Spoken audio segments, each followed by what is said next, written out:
அம்பாசமுத்திரம் அகஸ்தீஸ்வரர் கோவிலில் 1008 திருவிளக்கு பூஜை. ஆன்மீக ஒற்றுமையை வலியுறுத்தும் சிறப்பு நிகழ்ச்சி.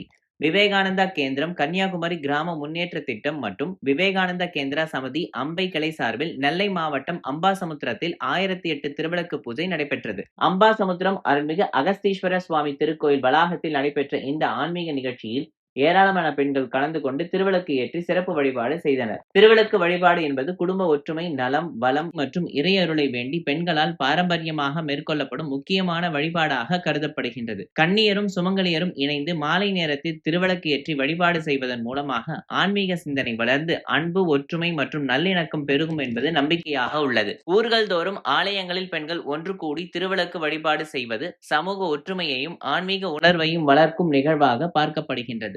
இந்த வழிபாட்டின் மூலமாக அனைவருக்கும் நன்மை, அமைதி மற்றும் வளம் கிடைக்க வேண்டும் என சிறப்பு பிரார்த்தனையும் செய்யப்பட்டது. இந்த திருவிளக்கு பூஜை நிகழ்ச்சிக்காக திருவிளக்கு, எண்ணெய், திரி, குங்குமம், சந்தனம், மலர், நிவேதன பொருட்கள் உள்ளிட்ட பல பூஜை பொருட்கள் ஏற்பாடுகள் செய்யப்பட்டு வரவழைக்கப்பட்டது. மேலும் நேர்த்தியாக பெண்கள் வரிசையாக அமர்ந்து சிறப்பு மந்திரங்கள், பிரார்த்தனைகளுடன் இந்த திருவிளக்கு பூஜையை செய்தனர் மற்றும் உலக நல பிரார்த்தனை மந்திரத்துடன் நிகழ்ச்சியினை நிறைவு செய்தனர்.